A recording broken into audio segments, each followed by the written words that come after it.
Hey guys, welcome. Muskie Road Rule Podcast number 280 of these things. Guys, I know the last couple weeks I haven't been very good at getting the podcast up. There's been a whole lot of things happen, mainly as I've moved up to the northwest angle from Kentucky and fished the Madison tournament. I will say fished. I will not say caught. That was one of the tougher tournaments that we've done. We had I think 94 boats in it, so that is what is that? Let's do some quick math. I'm getting out with my calculator. Carry the one. That would be if there's two people per boat, that would be 190 something to 198 fishermen, and there was 12 muskies caught in 2 days. 12. That was a tough deal. And we were not one of the and only one team doubled, Mr. Lejiski, who won it last year. They went back and defended his crown and did good. I was trying to get Mark on, and that we just kept missing each other. And I'll get Mark on sometime and make him spill the beans. And I like to rattle his chain anyway to see if I can get him to say something good and to release some of those Lejeski secrets and everything. So, but it was a tough tournament. It was it was absolutely brutal. And then come up here. I'm at Lake of the Woods right now, up in the northwest angle, and fishing's been okay. It's not been lights out, but it has gotten better here lately, so it's been a good deal. But before we get going here, we gotta talk about this. Today's podcast is brought to you by Thorne Brothers, guys.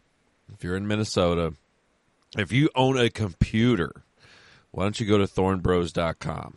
Check it out, man. If you're looking for electronics, rods, reels, their custom line of rods, and even their new Stealth series are pretty phenomenal, guys. If you're looking for some really good stuff, check out Thorne Brothers. They're right there in Minnesota.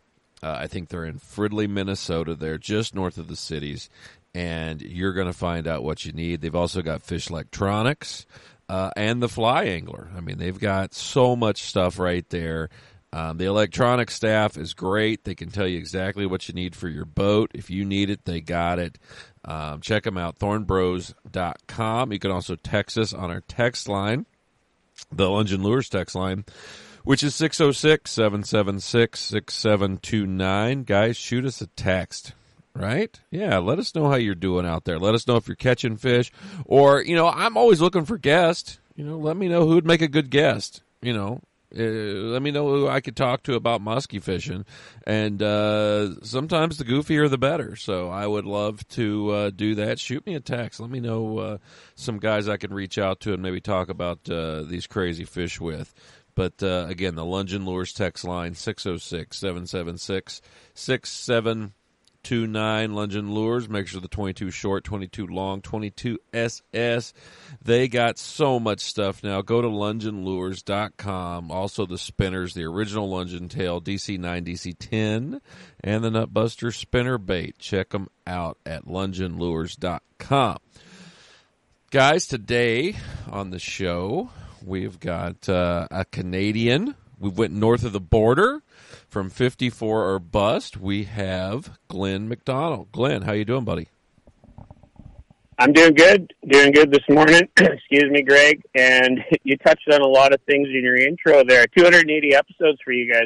That's good. You guys are racking up the miles there. I think I've listened to probably 270 of them. So yeah, congrats on that. That's cool. It's cool that you guys keep this thing going here, and listening to guys talk about that Madison tournament, that sounded like it was a real kick in the pants for a lot of guys, and that almost sums up the beginning of muskie season, I think, for a lot of people. And it's tough when you go to a tournament and it's tough fishing like that. That can really demoralize some people, but you got to just work through it. But man, when you hear those kind of stories, that really hits home. Yeah, it was brutal. I spent 5 days down there, and we contacted a few fish, but man, when I say contact, I mean some strikes. I mean, we never put any in the boat. It was absolutely, it was tough. I mean, there was a lot of really good anglers down there, and we heard that from a lot of people. That it was a rough deal. So I'm hoping that the one in Minnetonka gets better, because the Cave Run tournament wasn't too bad. I mean, there was 32 fish caught, but the Madison one, we're talking a tournament in a lake at one point had some of the record most fish caught in it. So yeah, I don't know what's going on down there. I know that I've heard some theories and stuff from fish were caught, fishing during, incredibly hot water. We heard it. The fish were being lost over the dam. Fish are, who knows? But at the end of the day, it was a tough deal. So I don't know. Hopefully it'll, that fishery will rebound and things will go good. But how has it been over in your part? What is the main lakes, or the main, you don't have to talk about the lakes, but the main area of Ontario that you're fishing? So for us, we're right in Vermilion Bay, so right on the shores of Eagle Lake. Like I've said before, to probably a lot of the listeners would probably know, I'm like 5 minutes from Andy Myers, 10 minutes from Temple Bay, so a couple of the big Eagle Lake lodges. North Shore Lodge, where Doug Wagner stays with the Jaggers, that's like 15 minutes from my house, just for perspective.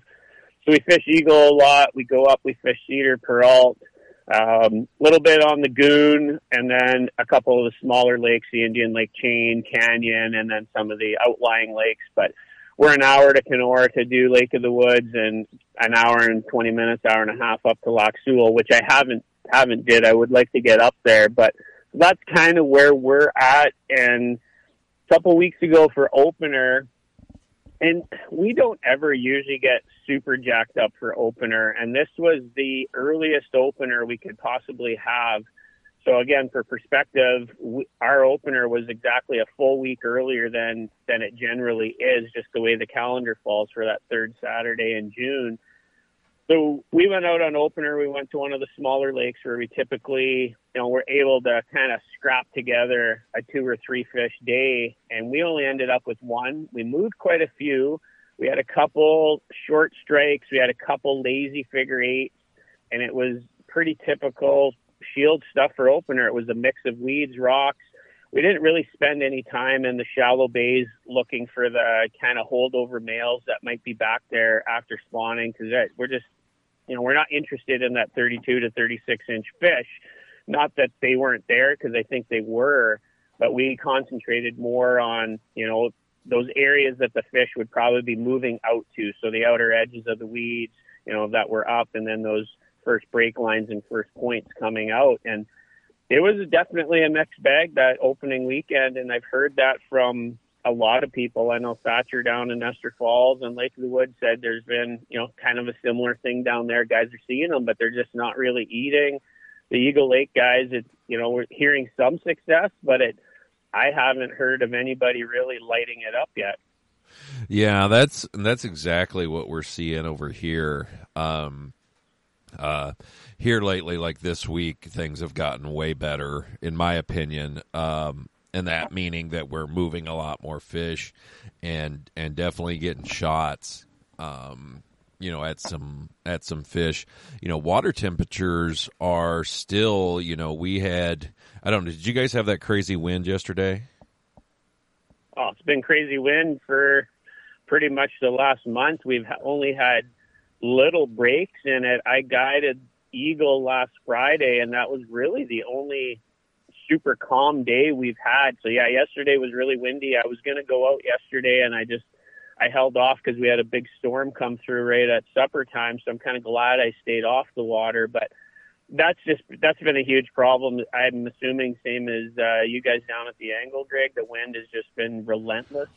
Yeah, the wind yesterday was absolutely ridiculous. It was, yeah, I mean, it was gusting, in the mid 30s, and then finally about 5 o'clock it started to lay down. So we went out in the evening and moved some fish.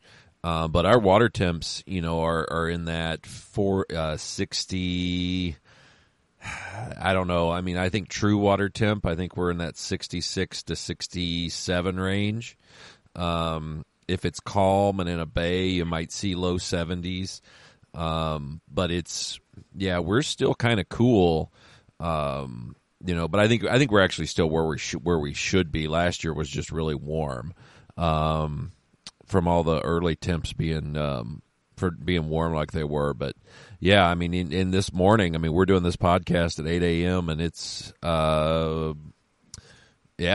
chilly this morning. It's only like 52, 53 degrees here. So we're not really getting the heat or anything right now to heat the water temps up. We had a little bit last week, but the wind has been, the wind has not been our friend, is what I will say.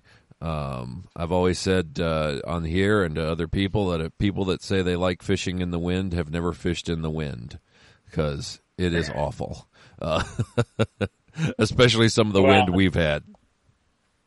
Yeah, especially on these big shield lakes. And I know a lot of people like having that, classic walleye chop for fishing, and we do too. I like that little bit of a walleye chop. It gives you some cover for your boat, and it just generally makes fishing easier. But for folks that haven't come up and fished some of these big shield lakes, when it's blowing up here and you got some of these big basins, it not only does it get rough to run through with your boat, it makes staying on a spot, even if you can get out of the waves, the way that a lot of these lakes are set up, you just get those weird gusts of wind, and you got so many high banks around these lakes that you get that weird downdraft, and it'll push your boat around. People really struggle with boat control up here, and you fish shield lakes enough, Greg, that that up here boat control is like 90% of the game. If you have no boat control, you are just not going to catch fish, and that's probably one of the biggest things I see people struggle with when they come up here, especially on the deep, clear lakes where you got to really be precise with your cast and your positioning. And I struggled for years with it, and now I feel like I'm a lot better, and I work a lot harder at boat control and working spots slower where you have to, and being quicker where you got the opportunity to. But wind, that just makes that so much tougher. Yeah, and the other thing too, let's talk about the boat control thing here. I find boat control is not as much a huge thing in weeds, but if you're fishing rock, which is a lot of shield lake fishing, especially if you're trying to work points and stuff, where we've been finding fish here lately have been on any type of, I say wind blown, but not ridiculously wind blown points, or extensions off of islands, whether it be like an apron that comes off or any kind of big extension that comes out there, has been where we've been finding most of our fish. And when you're running those, I mean, we do have the nice Lake Master maps now, or the Navionics, or whatever chip you're running, or if you're creating your own map, we do have that technology now. But the key to a lot of that is being able to keep your boat off the structure and not drift over some of those areas. You want to stay off, and a good cast length, because everything I've found while fishing rocks or fishing anything to do with that is, if you can get those fish to come off that structure and out into, a little bit deeper water where your boat is, the chances of that fish biting as it's leaving, or at boat side, goes up tremendously. Is that something you found? Absolutely. I couldn't agree more. And that's something we talk about a lot on the channel. And I don't take any credit for kind of talking about that, because guys like Herbeck have talked about it for years, and Cal Ritchie up here on Eagle. You've got to get those fish away from that structure, and in a lot of cases those fish will be sitting just suspended off that first break line or the second break line. And that's another problem. I see a lot of people that come up to Shield Lakes for the first time. They want to sit so tight to structure or that point or a rock pile off of the shore that they're sitting on top of the fish. So yeah, we always start a little bit deeper and work our way in. But yeah, if you can get that fish to come off of the structure over open water, you got a lot more opportunity to get that fish to engage in a figure eight, or even if it turns off partway to the boat, you usually have a chance to cast back at it because it's still kind of sitting out over that open water, as opposed to if you're classic weed fishing and you move a fish out of the weeds and you're sitting really tight to the edge of the weeds, that fish can return to cover super easy, and it's a lot harder to get that fish to engage. So yeah, I totally agree with that. Yeah, I mean, this is something that we kind of learned over in fishing Vermilion in Minnesota. The longer the cast that you can comfortably make, and for everybody that's different, right? I mean, for everybody, every skill level, it's different on how far they can cast and everything.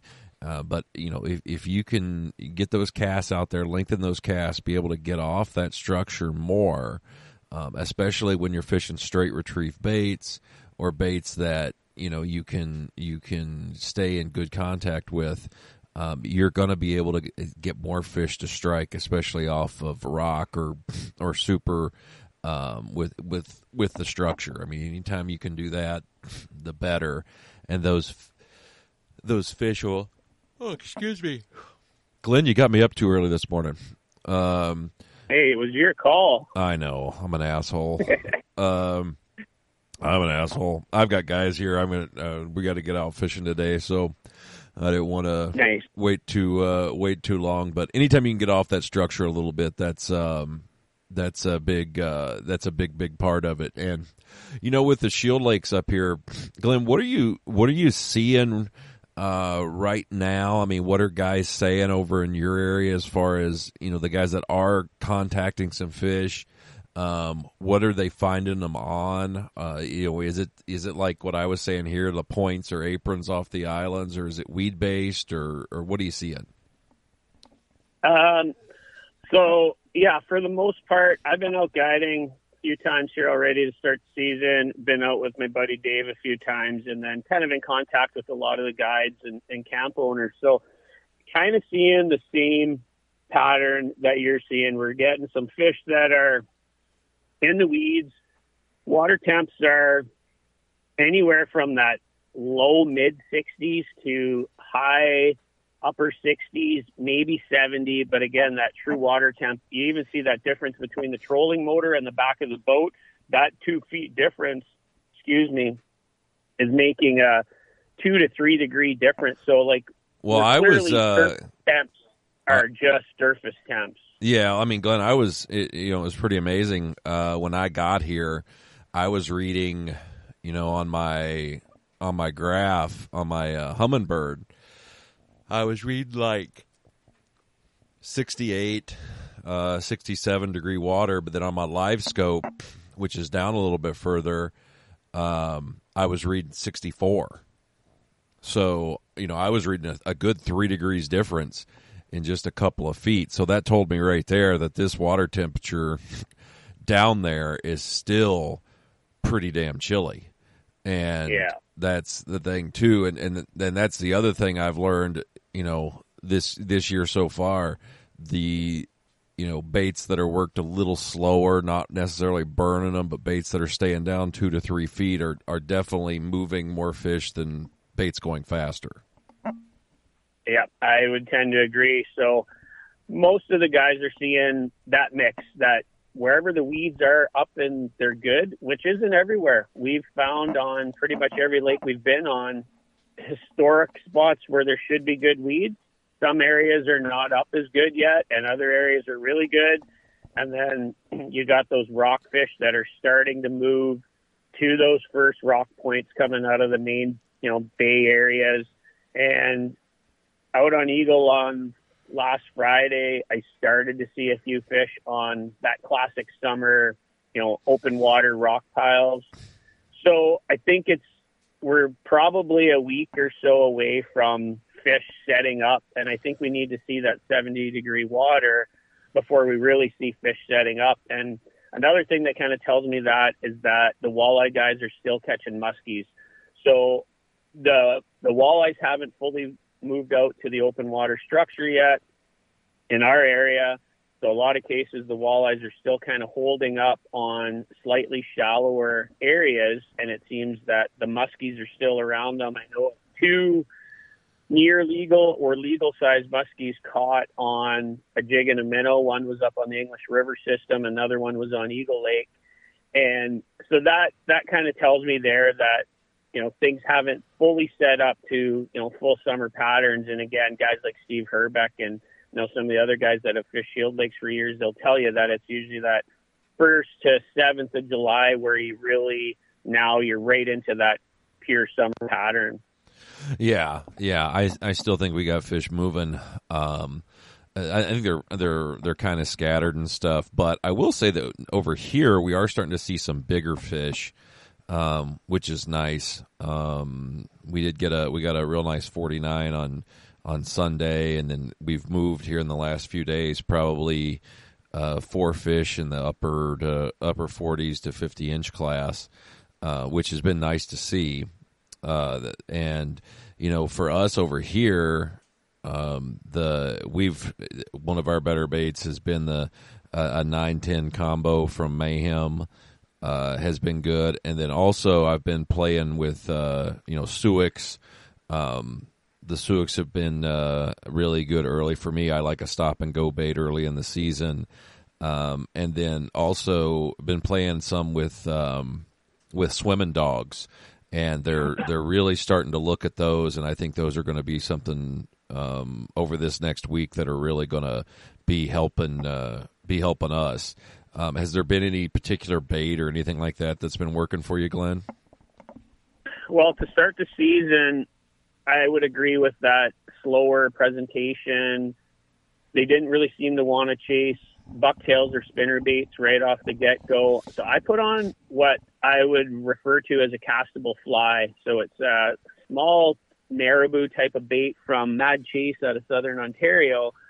But think of it as a 5-inch double, like the jointed marabou with a single dress treble and no blades or nothing, a little bit of weight in the head, and I could just pop that in and out of the weeds. I know Andy Muntz makes some of those castable flies, and they seem to be a type of lure that I think more guys are starting to turn to. And I know when we caught our first fish on it, guys on our channel commented like, I would never look at that type of lure if I didn't see it actually catch a fish. It's another one of those things. I think it's a mindset that if it doesn't look like a conventional musky lure, it's not going to work. But that castable fly style of lure where you can really pop it and move it and almost walk it around weeds or rocks. I've moved a lot of fish in the early part of the season with it. I would agree with the Suics. Dave and I have been throwing Suics. We haven't been hit on them, but they move fish. I find early season, they almost work like a glide bait in that it's a search tool.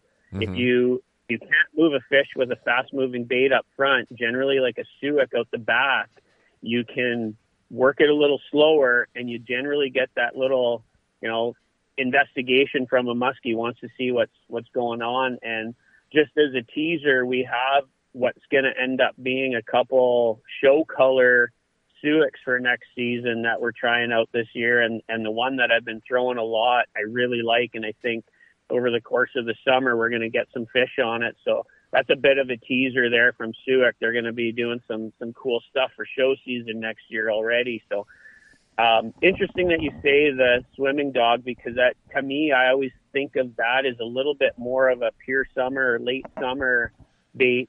And I've been throwing a little bit of the swimming dog and a couple other styles of swim baits. I haven't been really seeing much on it, but I agree when the water warms up here, that's something that we turn to.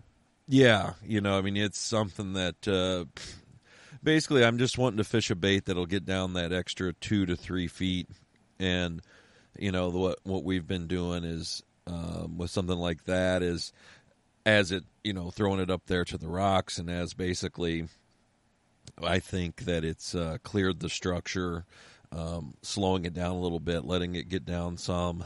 And, it's been showing some fish. The other thing, too, is, some of these fish are coming in pretty deep on baits. I run a perspective mode on my Garmin, so I'm able to see, kind of a wider area around the boat, and see those fish that are coming in. And what I've noticed is about half our follows we're getting right now, and even some of the fish that we've caught have been because of extended figure eights, because being able to see them, not being able to see them with our eyes, because our water here is actually, in some areas is actually pretty dirty. We've gotten so much rain, which, Glenn, I'm assuming you guys have too.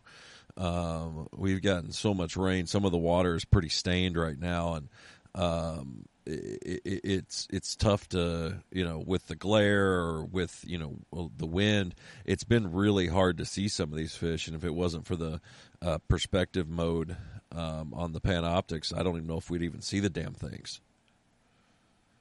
Yeah, I would agree. The last couple trips I've had out, I've been switching between perspective and forward mode. And I use the forward mode, especially around structure, to use it as an absolute tool to keep myself away from the structure, that and using my auto chart so that I know kind of where I want to be casting distance. And then around the shallow structure, I like to put it on perspective mode. And even, like you say, even if you don't see those fish, you get to see that shadow of the fish turning. You might be able to see it set up, 20, 30 feet from the boat. It's a cool tool. We're not going to debate that here, but I've seen the exact same thing. We've seen a lot of fish that are coming in off of that deep structure on forward mode, and they're coming in, they're holding up away from the boat, and then in a lot of cases we're getting them to come right into the boat into a deep figure eight.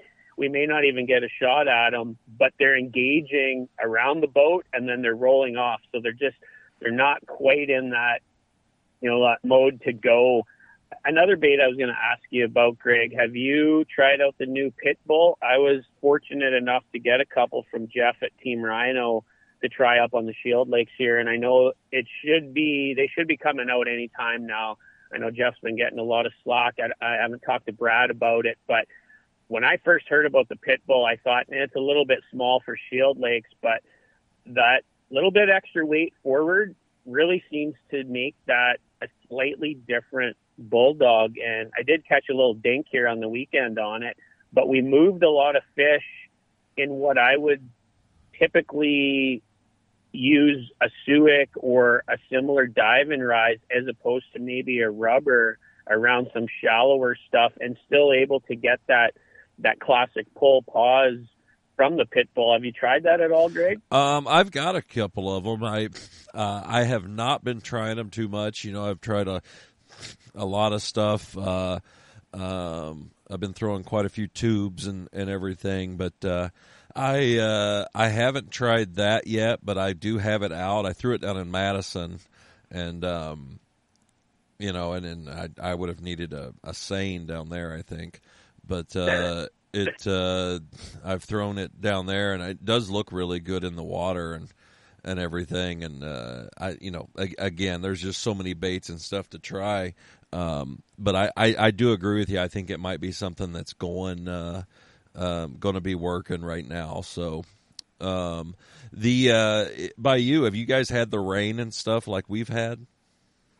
Oh, it's been what feels like nonstop. And then in between the rainstorms, we've had that really high humidity. So it's that sticky, hot conditions. And when the wind does lay down, it feels like it goes from stormy conditions to bluebird, calm and hot. There's none of that classic in between where you got, your prefrontal and you want to get out there. Yesterday, I got friends staying from Minnesota out at Stanley's West Arm Camp on Eagle. I'm going to fish with them today. I was going to go out and fish with them yesterday, and I didn't. And they said they basically got chased around the lake by storms on and off all day, and a window never opened up where they really thought it was going to be good. So the rain has been crazy. The wind's been crazy. It looks like in the forecast things are slowly starting to stabilize. We do have some more weather coming this weekend. Looks like Friday, Saturday's calling for some more rain. And then it kind of looks like for us, Monday's our holiday for July 1st. It looks like the second half of this weekend and then going into next week looks like it should stabilize. And I think going into the new moon, I think that's going to be probably what I would think is going to be our best, time of this season up to this point.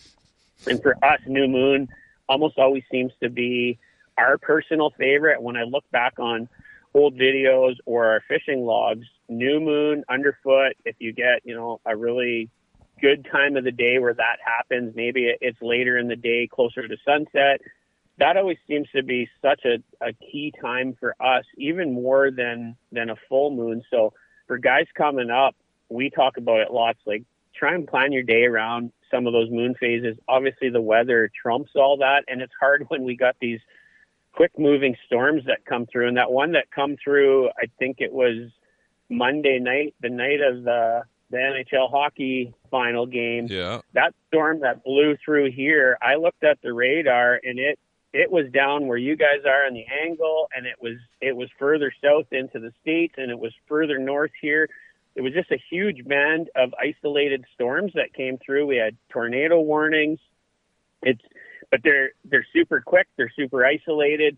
And I know people that are up here at camps are really struggling because you can't plan a day or 2 days and have that stable, okay, we can make a game plan type of weather. And I feel bad for people when it's their week-long vacation and they come up here and they got to deal with that crap, because it makes muskie fishing really tough. Yeah, I mean, we've had here, the rain. We had some showers last night. I don't know if you guys did or not, but we had storm and wind and all that here that, and it's one of those deals where you look at the radar and it's nothing. Then all of a sudden you look at it in 20 minutes and there's something starting to form. And in an hour, it's the size of Utah. It's an absolute, ridiculous when you're trying to figure out what you're going to do. And especially on a big lake, you got to figure out where you want to be and where you got to run to. If you have big water to cross, it's definitely something that you got to factor in. Do you guys have a lot of high water right now? Yeah, the water's up really high everywhere. My wife just popped in for a second. I'll get her to say hi. Hello. Hey, how are you? I'm all right. Well, good. My wife runs Bobby's Sports Shop in Vermilion Bay. For any of the listeners, anybody that comes to the Vermilion Bay area probably has shopped at Bobby's, and she runs a shop, got one of the biggest muskie selections in the area, and she's a pretty handy angler herself, and she's got our biggest fish out of our group. She got a 52 and a quarter, almost a half there a couple of years ago on a sucker, no less. So she's a pretty good angler. How has the shop been doing? It's good. It's starting to pick up now that summer's here, which is nice. Yeah, you getting anybody in there telling any lies or about what the fish they're catching? Some fish stories all the time. I'm sure. What have you found at the shop, like bait wise and everything? Have guys been buying this year? So far, lots of bucktails and rubber. Okay. And go ahead. We did sorry to cut in, Greg. We did a special run with Suick in the old silver jailbird pattern, which we've had a lot of luck with, and we've kind of been known as. So Kyla got Mike and Steve to do a run of silver jailbird, and they didn't last very long, did they, Kyla? No, actually, we did sell out of those pretty quickly. Yeah. Nice. So, at the shop there, tell everybody what all of the stuff you have as far as I know you've got a great muskie selection, but I'm sure you have walleye and then maybe some just Canadian stuff, or what all stuff do you sell at the store? Oh, definitely. We're multi-species for sure. We have like a whole walleye wall, a wall that's dedicated to walleye. We got northern pike, bass, trout, pretty much anything you can think of in northwestern Ontario. We have it. The only thing we don't gear a lot towards is like largemouth bass, but smallmouth and largemouth kind of crossover. So there's a bit of everything. Oh, okay. Yeah, I've been in that shop a long time ago, and it's definitely a pretty cool area. I'm sure Vermilion Bay has changed a lot since I got a speeding ticket there. I did. Well, actually, it wasn't a speeding ticket. I got a ticket there was 3 of us in the truck, and the middle person, this was back a long time ago when I had a single cab truck, and the middle person didn't have a seatbelt. And I was driving from Stewart, I think. Is that the one with the railroad tracks? Yep. Yeah, I was driving from Stewart back to Andy Myers, and the guy was sitting at the gas station there on the corner. Is it still a gas station? That's probably the one she runs. It could have been the other end of town at Highway 105 as that well. One. Because back in the day, there was lots of gas stations.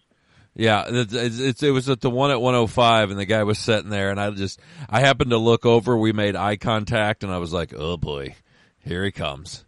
And and we got pulled over. It was like, what was it, like $190 ticket or something like that, Canadian, for the guy in the middle not having his seatbelt on. And we tried to talk our way out of it, and I did not do a very good job. But it was, that was Vermilion Bay, one of the last times I was there. Not the last time, but one time I was there. One of the memorable times. One of the memorable times, yes. I left with a souvenir, a Canadian souvenir. Do you guys sell anything in the shop? Like, do you guys sell like the Canadian knickknacks, stuff like that in the shop, or is it more just fishing based? No, we have a whole gift side and convenience store as well. Nice. So there's lots of gifts and souvenirs and clothing and small grocery section. A lot of clothing with maple leaves and mooses on it. Yep. But tell them about the food truck as well, Kyla. Yeah, we have a girl, Tasha. She runs a food truck for us there, and she does a phenomenal job. And she actually sells fish tacos. Nice. And the fish is locally harvested out of Eagle Lake. Oh, that's nice. I like that. That sounds like a winner there.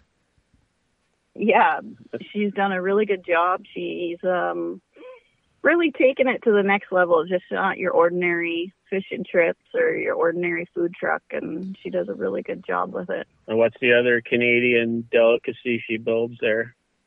You better. The poutine. I was going to say you better say poutine. That's the one thing I give Canada a lot of credit for. Whoever figured out French fries, gravy, and cheese. Yes, please. Oh, and she takes it to another level. She'll do dill pickle poutine. She'll do fish bite poutine. Fish taco stuff. It's crazy what she does there, and it's a huge draw to Bobby. So you get guys coming in, buying gear in the shop, talking the fish stories, and then going out to eat at the fish or the food truck. So sure, it's a pretty cool little spot, and the wife does a good job there.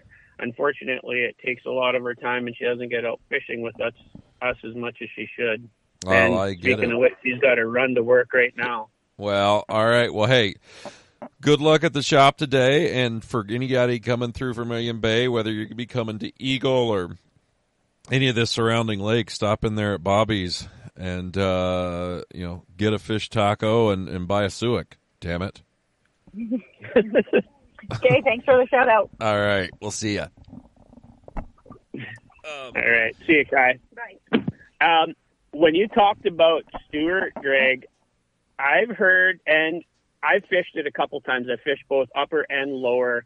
I talked to Jeremy Smith quite a few years ago, we filmed an episode of a show up here with Jeremy, and he talked about Stewart. What was your experience? I'm assuming you guys did Upper Stewart, where you went in from the old restaurant and then down in by what used to be a flyout service. Well, now I was staying at Andy Myers at the time, and we had to take a motor with us. Or did we have to take a motor or gas? We parked, I can tell you, we parked right by the railroad track. Yep. And Steve and them had boats down there already, and I don't remember if we took the motor. I think we took the motor. And just put it on the boat and just a little 9.9 or whatever, and did that. Lot of fish. I remember the biggest memory of that is I was with God, his name's escaping me, and I don't like it because he's such a good guy. Leech Lake, Jim. From Leech Lake, older fella, retired cop. I'll think of it. Oh, that's annoying. Anyway, he parked his Suburban. The battery, something happened. The Suburban wouldn't start, and we were on the train tracks. And we had to and those tracks are active, and so I think we had to push it back. We pushed it back off the track, and within 2 minutes, here come a train. It was not a good situation, not a good situation for us. But Jim, oh God, I haven't seen him in a long time. I really like him. Great guy in Leech Lake. Did some guiding on Leech Lake. I can't think of the last name. Shit. I'm a dumbass. Anyway, we went out there and, moved a lot of fish. I think we caught 3 or 4, all on little bucktails way in the back. This one area. This has been 20 years ago, so. But I got a couple of stories, and those type of lakes, there's probably a half dozen around our area that would be considered, that pure numbers lake. You could go in and on any given day catch 6 to 12, maybe 18 in a day, but they're 32 to maybe a 40. So Fluke Lake is one up north of Vermilion Bay that a lot of people go into. There's a couple smaller ones very similar in size, and they're typically not real big. So Upper and Lower Stewart are right along the CP rail line, and Dave and I have gone into both. It was a lot of work to get into the Upper one because it used to be a flyout service, and it's right on the railway tracks like Gregg's talking. We brought my 16-foot tinner in there with our quad, got it out into the lake, and we went straight across the lake. There's a back bay. It's really shallow, kind of a horseshoe-shaped bay. I'm sure that's where you guys were. We were using little spinner baits, and we actually turned to buzz bait, so just an oversized bass buzz bait. And the fish were coming in 2 and 3 at a time. Almost like bass when they're schooled right up. It was crazy. I don't know how many we caught the first day. We seen probably, it felt like we seen 100. But we probably seen 30 or more, and we must have caught 10 or 12. I honestly don't remember. It was a number of years ago, and then we went into Lower Stewart, which is much easier. Again, you drive down what is our Experimental Lakes area, which is a really cool thing. That might actually be a cool guest for you one day. I'll see if I can set something up for you, Gregg, because even though it's not pure muskie, we have an area west of Eagle Lake, west of Vermilion Bay, and it's called the Experimental Lakes area. And they have a number of lakes where they put toxins into the water, or they will take out most of the bait, and they'll see how a native population of fish will react when it doesn't have that natural bait to select on. They do different types of studies.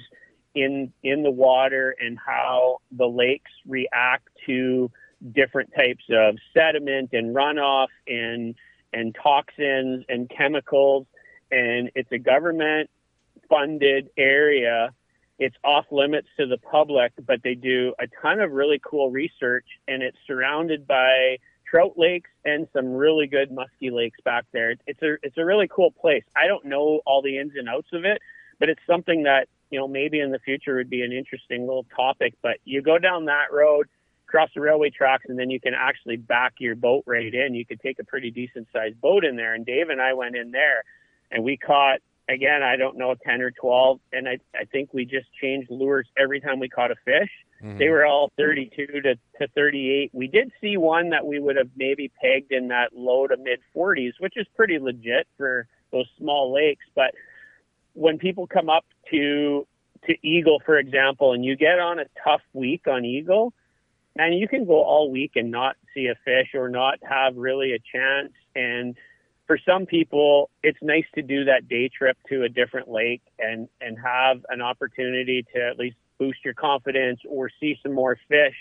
And for the diehard muskie guy that's, his lifetime trip is Eagle, I get it. You want to stay there because every cast is a shot at a true giant. But sometimes you just need to recharge the batteries and go to these other smaller bodies of water. And I think that goes anywhere. I've never fished the big lakes in Minnesota, but I've heard the stories, and you have to balance your approach between targeting big fish water and targeting numbers water, because otherwise it's easy to lose sight of, what it is that we're doing when you don't catch and you feel like you're struggling. And it's only been 2 weeks for us, and it's easy for me to start getting down on myself because it feels like we're struggling. We're moving fish, and it's a horrible way to sound that, you're 2 weeks into the season and you've already caught some fish, but you feel down about it. It's just because historically the last few years we've had really good years, and this year it's a little bit tougher, and it's been tough for everybody. And I know it'll turn around, and you just have to kind of grind through some of those rough patches. And I've heard you talk about it plenty on this podcast, and we've talked, off the air. You get those periods, and we all do. And sometimes you just have to just grind through it, even if it's 2 or 3 different trips on the water, right? Like you got to stick with the program. Oh yeah. It's always, you gotta handle the skunk. That's that's the big thing, especially on, any tough periods or trophy water, all that stuff. It's part of the game, and that's how it works. Jim Murphy, that's his. You got it. I did, and Murph was. I just loved that guy. He was great. We had a trip up to Eagle, and we found. I think that was with me, him, Luke Ronestrand, I think Steve Steve was there, and then Kevin Schmidt, and Herbie put us we were in one of the old cabins there next to the water, and the one day it was just windy and super shitty, and we didn't even go out, and I was like walking into one of the rooms, and so kind of put my hands up on top of the door there and just kind of stretched my back, and I felt something. I found an old bag of weed that somebody had ditched in there, and it was really let's say it was past its prime. But yeah, I found an old bag of weed shoved up in the crack of the cabin. Oh, Jesus, that's funny. It was, yeah, I remember that. But no, Glenn, it sounds like you guys are having about the same stuff that we're having over here. We're kind of running to the end here. Glenn, is there anything that you want to promote? I know you got your channel, 54 or Bust. Is there, what do you want to say about it? I think most people that, whether they know my name or they know it from 54 or Bust, they know we're on YouTube, and we try to just promote the area and, kind of what it is we do. And this year we're trying to just have the channel follow us along a little bit more on the the ins and outs of muskie fishing, because it's real easy to just show the good days, but it's real hard. It's real hard to try and convey what happens in the tough periods, and that's kind of what we're trying to do this year is keep it a little bit more down to earth while, still obviously we're out there trying to catch fish. But yeah, just check us out at 54 Bus. We're all over online, and you can find my contact information through that. I do some guide trips. I try to limit my guide days over the summer just because I have a full-time job. I help the wife at the shop, and we got a family. So it's always that, balancing act and making sure the priorities are in the right spot. But I love trying to get guys out on Shield Lake. So again, you can find me online there and just look me up, send me a message. Love to talk muskies and get such a great response from, all the viewers. So, I'm very appreciative of that. And, I appreciate all the support from guys like you, Greg, and the Muskie Hunter guys over the years. So that's great. That's really, all we have going on there. I will say that for the next week or two up here with this kind of unsettled weather, I think the guys that will be coming up this next weekend going into July 1st, July 4th weekend, things are looking up. I think you would agree with that, Greg, that I think the next group of guys that are coming into the camps or coming up to Canada are probably going to be getting set up for some of what I would think be the best fishing of the season thus far up here. So that's really kind of where we're at. We're just trying to look forward to getting into what we would consider those pure summer patterns. Yeah, same thing. Same thing here. It definitely does seem to be getting a little better every day. So I think we hit some stable weather. Things are definitely going to be looking up for us.